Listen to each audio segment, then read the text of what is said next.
going to align the painted arrow on the bottom to our baseline, magnetic north in this case, by turning the housing.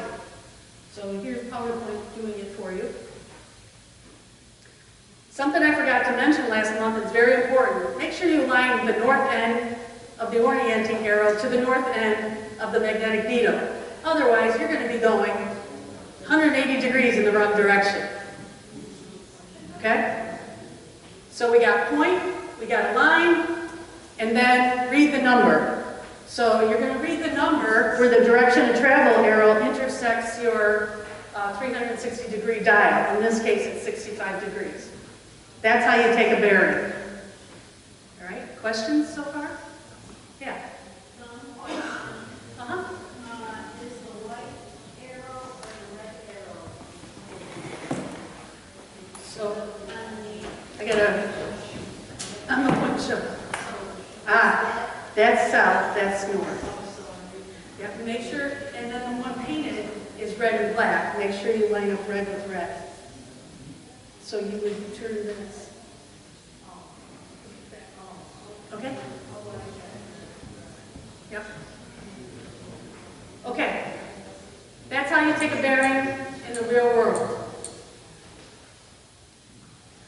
How do you use a bearing in the real world? So somebody gives you the number. They want you to go 120 degrees. First thing we're going to do is reverse our three letters. We had P-A-N, now we have N-A-P. N is number, so you dial in the number. So you would turn your housing until 120 degrees on the dial matches up with your read here part, which is where your direction of travel arrow intersects that dial. Some compasses will have a little triangle right here. Some compasses have little words that say, read here. Seriously. Then the next thing you're going to do is you're going to align the same two arrows you did a moment ago. You're going to align those same two arrows. But last time, the way we did the alignment is we turned the housing. Well, if we turn the housing this time, we're going to mess up our number. So this time, you don't turn the housing. You hold the compass correctly, and you turn you and the compass. Okay? You could just turn the compass, but then that's not going to tell you which way your nose should go. So hold the compass in front of you, and you turn your whole body until those needles align. And then the compass is pointing in the direction that you want to go in. So here's 3 slides that show that in detail. So the first thing you do is you dial in the number. So my example is 120 degrees.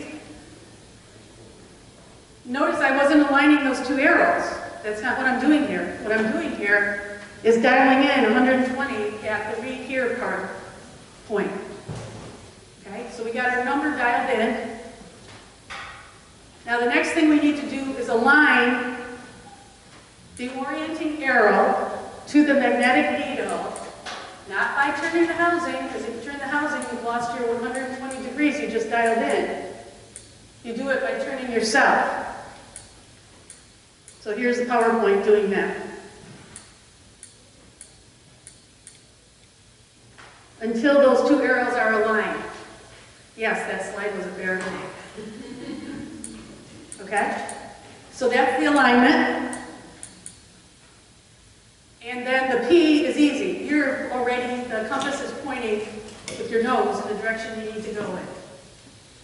Okay? So that's a review of how to take a bearing and how to use a bearing in the real world with the compass. Questions? Comments? Jokes about the PowerPoint slides?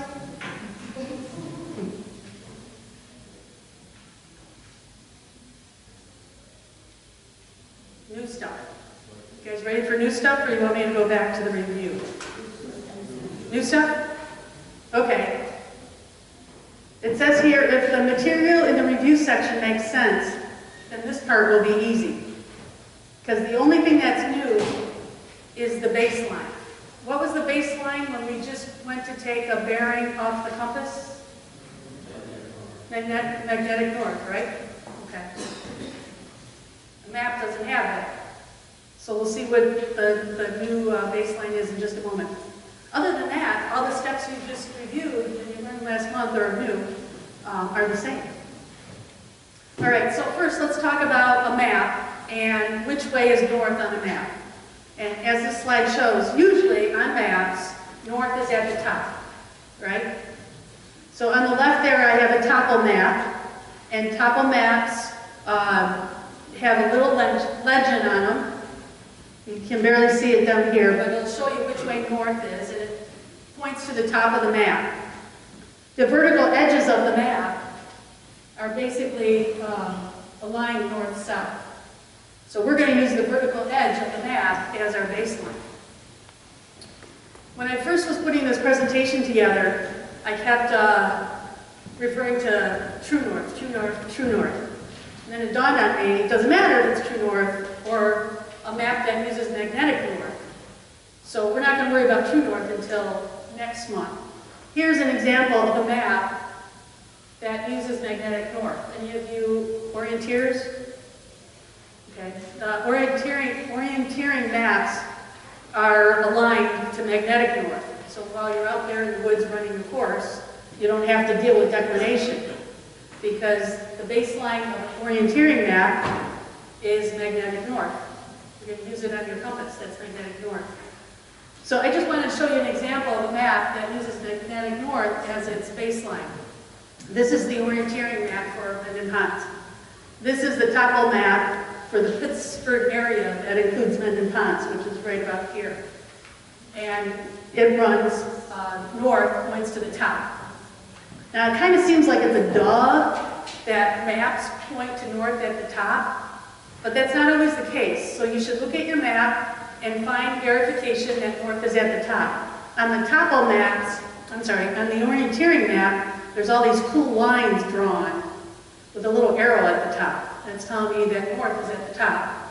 And the topo maps, you're going to have to look at the little legend down below, or just know that topo maps always have north at the top.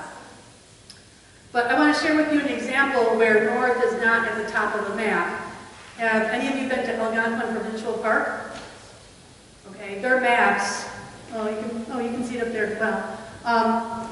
The Algonquin Provincial Park, the shape of it fits better in a square, rectangular piece of paper if they change the orientation of the map. So in this example, this is a map of Algonquin Provincial Park, but north is not at the top. And the way you can tell that is right there is the little compass. I blew it up over here, and you can see that it's on an angle. It's not pointing right to the top of the map. That red line over there is parallel. So north on that map is skewed off to the right, which is okay. You just need to know that, otherwise you're going to be taking a bad bearing off of it. So bottom line is north, 99% of the time, is at the top of the map. But verify that on your map before you start taking the bearing off of it. Okay? Yes? What happens? I've never used a compass down there, so. Did you guess that it's always the south pole? I assume if you use a topo map in a southern continent that it would still point north. Does anybody use a topo map in the southern hemisphere? That's my assumption, is that all topo maps still point north.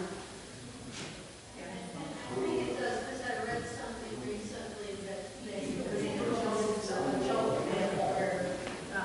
south. So, I know compasses, if you take a compass from up here and use it there, that the needle isn't balanced. Our needles are balanced for the northern hemisphere. I have it on there, I can't speak to that. Okay, so everybody good that north is on the top of the map, points up? Okay. Oh, why is that X there? Oh, gone, magic. All right, so a moment ago, I said a compass is two things, right? I said it is the baseline, magnetic north, and it is a protractor. Everybody remember that? All right, starting from this point forward for tonight, rip that needle out of your compass. That floating one, that magnetic north one, we are not going to use it at all tonight, so totally ignore it. It's going to try and jump in and confuse you as we go to take a bearing off the map, but that floating needle... Oh. top on that. So always given as east north, and then the southern hemisphere is given as east south. Oh, cool, we learned something new. Thank you, Charlie. Should I ask somebody to Google it? Okay, good. Interesting. Okay, so back to your compass. If we could, I would have you rip that magnetic needle out of your compasses tonight. So that one that's floating in there, totally ignore it from this point forward. We needed it a moment ago when we were reviewing from last month because it was our baseline. But tonight, it is not our baseline. However, this part of the compass, we still need to use. We need to use the direction of travel arrow, the housing, and the orienting arrow, because that's our protractor. Isn't that bizarre to think of the compass as two things? One, a baseline, and the other as a protractor. From this point forward, we need the protractor part of the compass. We do not need that magnetic north baseline. Everybody buy that? Okay. I think that is the hardest part of tonight, because every time I've done this part of a workshop, people will say, well, what do I do with that floating needle? And the answer is nothing for tonight's discussion. Okay, so how do we use a compass with a map? What is our baseline when we're using the compass with the map? And the baseline is on the map itself. We're going to be assuming from this point forward we're using a topo map. So we're going to be referring to the vertical sides of the topo map, because the vertical sides of the topo map are aligned north-south, north at the top. That's our baseline. So when we do our alignment tonight, where we had to align something to something by turning the housing, we're going to be aligning to the side of the map. We still need these two arrows on the compass. We need the protractor part. So the only thing that changes tonight from last month is the baseline. The protractor is still going to work the same way. Okay, so here's the meat of tonight. We want to take a bearing from a map. We're going to take a bearing off of a map. So imagine yourself at point A, and you got to have some starting point. So we're thinking we are at point A. We want to go towards B. We would like to know what that bearing is. Okay? That's where we're headed. Your handout. On the back of it, or maybe the front, depending which way you're looking at it, is this this map that we're going to be playing with in a minute. So you can play along with us as we do our examples. Okay. So here's a summary. Go ahead and read this.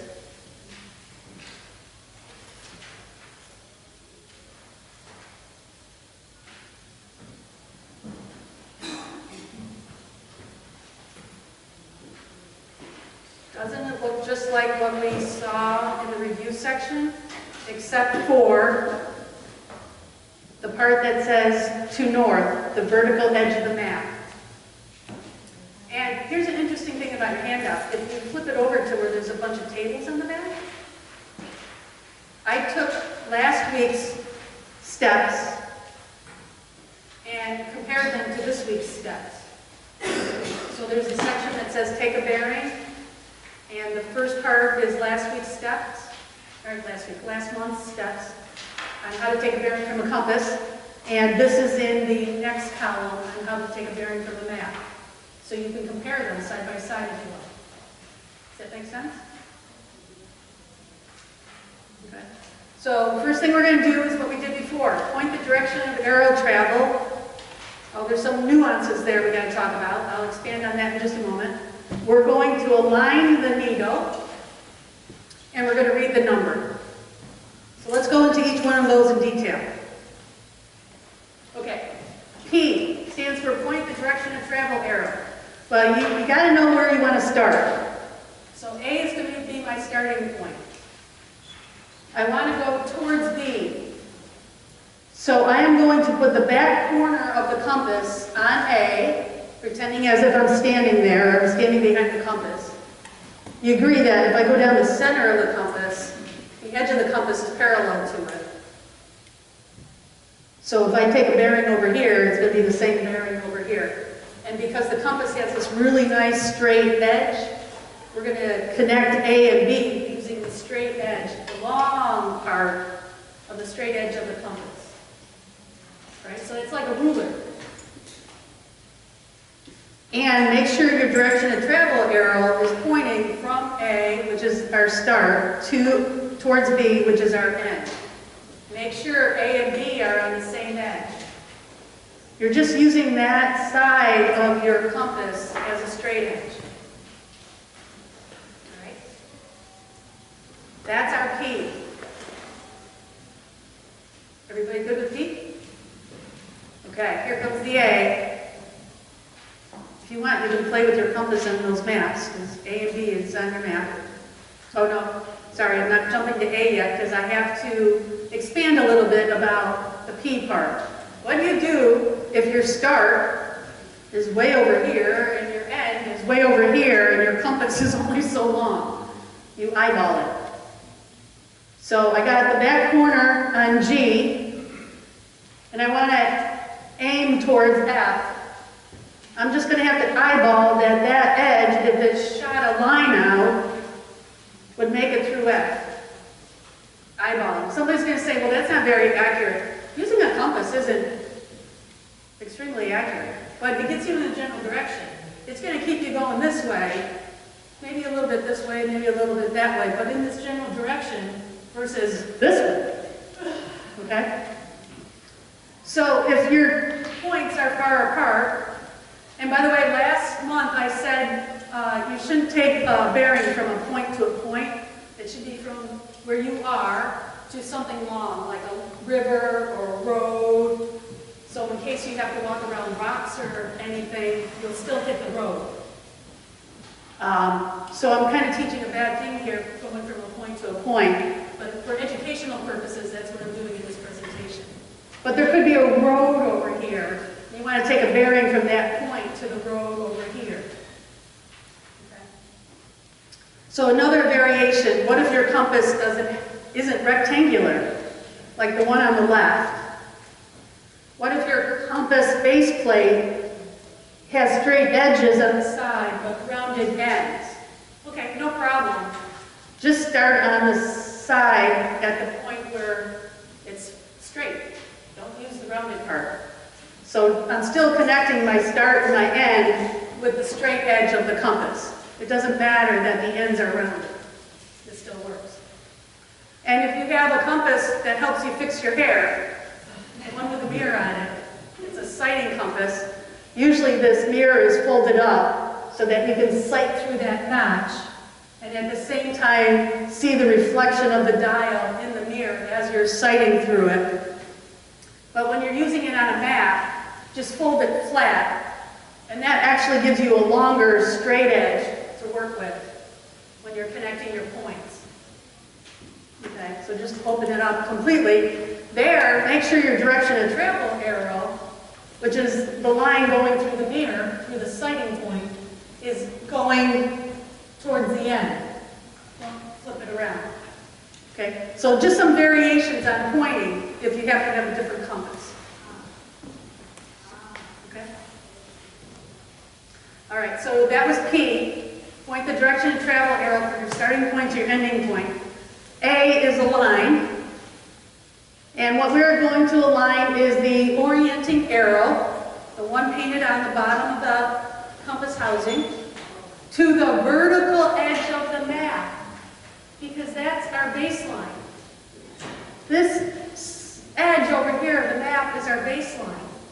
Now you might say, well, wait a minute, Barb, my compass is over here, and the edge of the map is way over here. How am I going to align that to this? You're going to eyeball it. So you could think of this red line here as moving over, and I've actually seen people draw lines on their maps before they travel. Maybe every 2 inches apart, they'll draw a line that's parallel to the edge of the map, so when they're out in the field, they can take a bearing easily. So what we're going to do here is, here's our guy. He connected A to B. Once it traveled from A to B, and now we're going to turn this housing for this yellow arrow to line up with the edge of the map. And I have this red arrow over the top of the edge of the map. We're going to eyeball it. So this is going to turn. Notice I don't have a magnetic needle in here, because when you're using PowerPoint, you can rip it out of your compass. Okay? So ignore that magnetic needle. So I'm going to take the orienting arrow and align it to my baseline. Would you agree that that yellow arrow is parallel to this red arrow? Yes. So it is aligned to our baseline, which is north.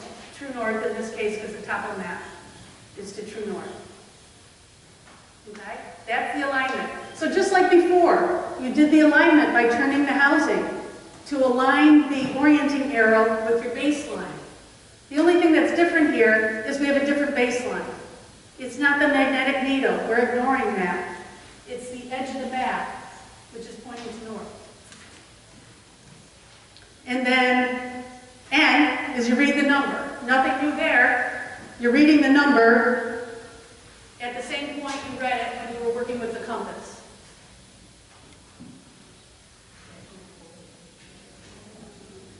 Yeah. 240 is close to 230. At least it isn't 70 or 180 or something like that.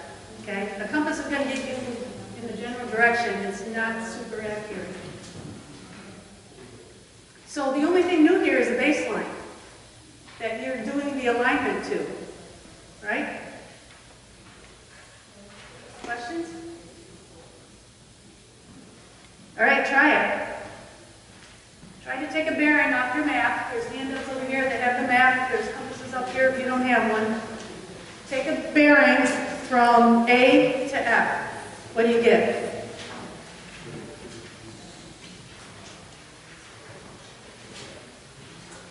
So the first thing is point. Put the back corner at A. Along the same edge, put F.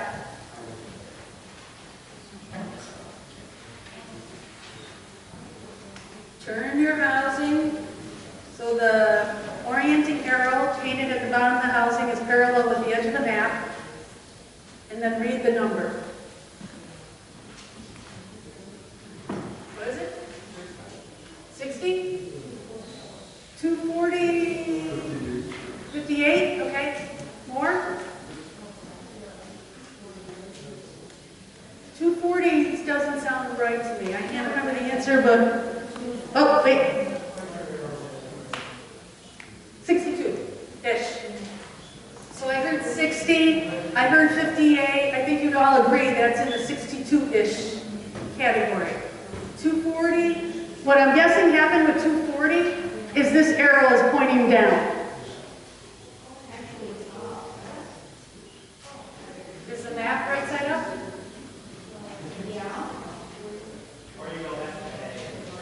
Or you went F to A. Did you F to A? Yeah. No, you want to go A to F. Connect the back corner on A, put the direction of travel towards F.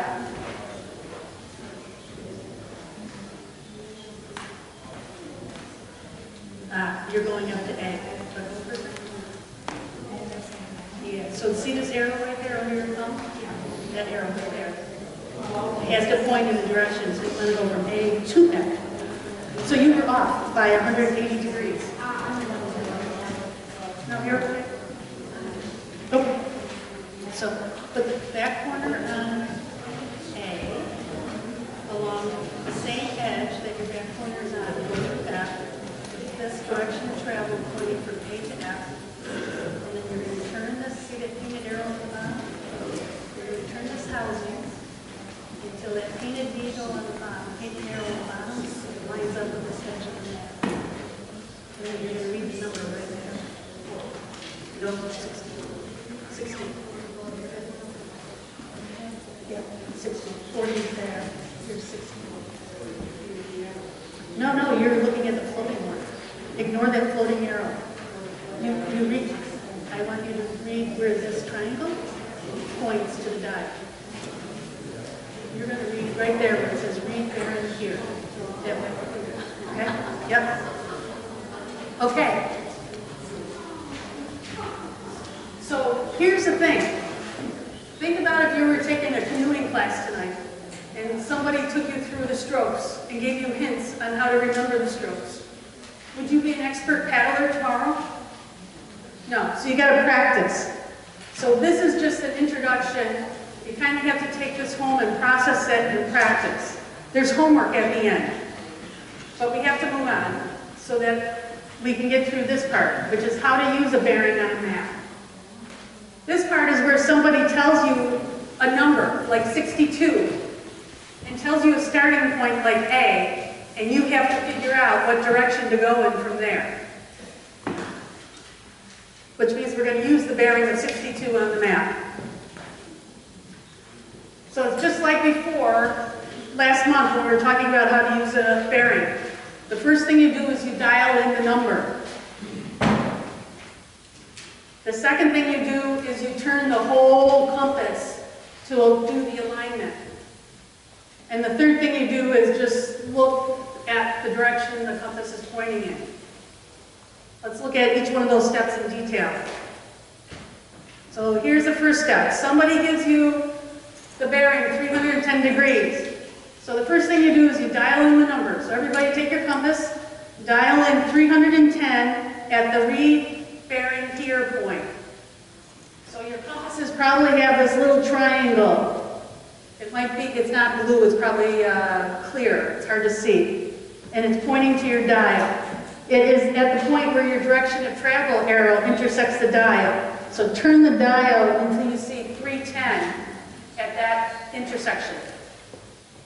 That's your first step. Dial in the bearing. I love PowerPoint. So right now your compass should kind of look like that. That angle from your direction of travel. The angle of your orienting arrow. Remember the floating needle, we ripped that out. Just ignore that. How many people have looked at that floating needle tonight so far? Right? It's annoying because it's there in your face. You gotta ignore it. Okay, that yellow one is the one painted on the housing. Everybody good? Okay, next thing you need to do is the alignment. So first thing you do is you take your compass, you take one of the back corners and put it on A. Make sure it's the back corner, not the one with the direction of travel arrow. Put that back corner on A, and I know this is going to be hard to do in your lap, but if you can, stick your finger on that back corner and hold it on A. That's important.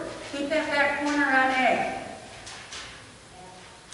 Now you're going to end up taking the whole compass with your finger on that corner. Take the whole compass, the whole rectangular base plate of it, and you're going to move the whole compass until that arrow lines up with the edge of the map. Don't turn the dial, because if you turn the dial, you've lost what? You've lost your bearing, right? So do this. You're going to stick your finger on the corner of the compass on A, and you're going to turn the whole compass until that orienting arrow lines up parallel to the edge of the map.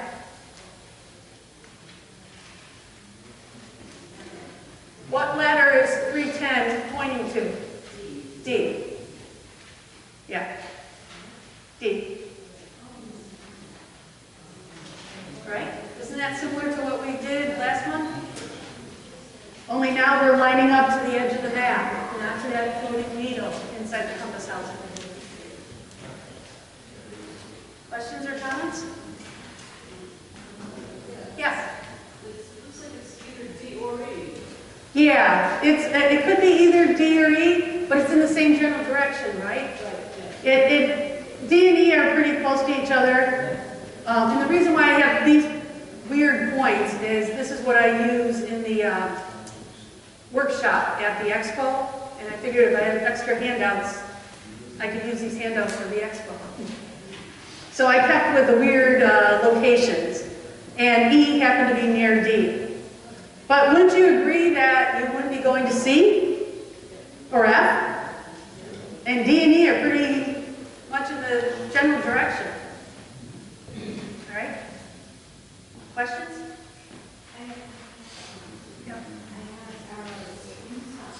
Yeah. Yeah. Ah.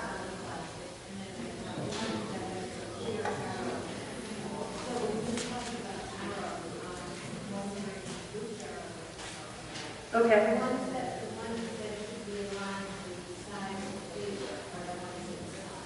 Correct. Yes.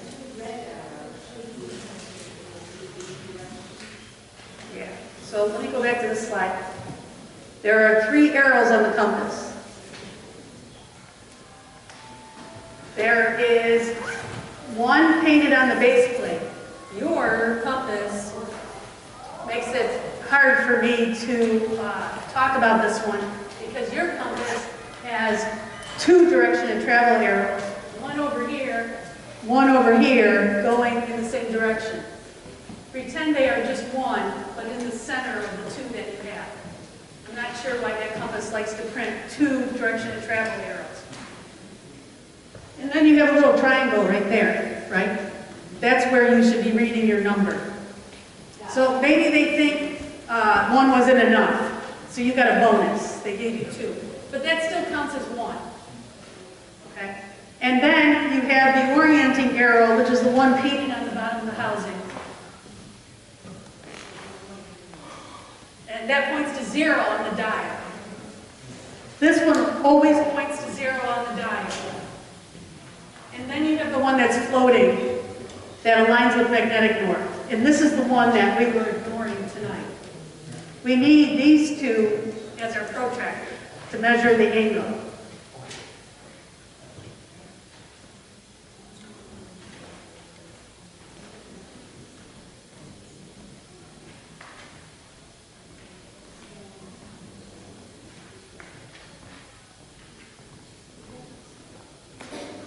Okay? So that was a general idea that, would we say 310 would take us from A through D? Yeah. Okay. This is on the other side of your handout. This is the comparison I was talking about. So last month we talked about taking a bearing in the real world. And my acronym of PAN, point, align, number. And how to do it: point the direction of travel arrow, do your alignment, and then read the number. And notice when you do the alignment, you are aligning to magnetic north, because that's your baseline. When you're using a compass in the real world, your baseline is magnetic north. When you're working with the map, we're still going to point the direction of travel arrow from our starting point to where we want to go. We're still going to do an alignment by turning the housing, but this time we're going to align that orienting arrow not to the magnetic needle, but to a different baseline, to the north on the map. And on the top of the map, the vertical edge of the map is our north-south, north at the top. And then we read the number. So do you see the similarities between the 2? You see the difference? You see the pattern of point, align, number? So if somebody says to you, how do you take a bearing? You say PAN, point, align, number. The second table on your handout is how to use a bearing. And to use a bearing, just flip that acronym to now be number, align, point, NAP. So the first thing you do in both cases, whether you're doing it in the real world, which we did last month, or from a map that we did tonight, is you're going to dial in the number. That's the first thing you do. Second thing you're going to do is the alignment. You're doing the alignment the same way, except over there, you're aligning to the magnetic needle. Over here, you're aligning to the edge of the map. Over there, you turn your whole body because you're holding the compass. You turn your whole body. Over here, we don't fit on the map. So you're just turning the compass, holding that starting point down. And then, in both cases, the compass is then pointing in the direction that you want to go in. So do you see the similarities and the differences? To say what a teacher does for you is they show you the pattern. So hopefully you're extracting out of this the pattern so that you can remember it, and it isn't all gobbledygook. So last month I said the best thing to do with the compass is play pan and nap with a friend. Take the compass. You can even do it in your living room. I forgot to mention this last month that one time we were visiting our nephew and it was pouring rain outside and we had to entertain him. We actually would tell him to go to the kitchen. We would go into the living room, take a bearing to an object in the living room, call him in, and he had to figure out what we were looking at. So bearing of 65 degrees. Ding! So you can play pan and nap to practice that. So now with the map, you can play pan and nap with a friend to practice how to take a bearing on a map and use a bearing on a map. Next month, when we get together, we're going to talk about declination. And declination is when you take a bearing based on one baseline, such as magnetic north, but now you have to use that bearing based on another baseline, such as true north. That's called fruit juice. You got apples and oranges, and you end up with fruit juice. Okay? So next month is about how to solve the problem of fruit juice or declination. All right. I told our president I would be done at 1/4 after, and I failed. It's 20 after. But I'd be glad to take any questions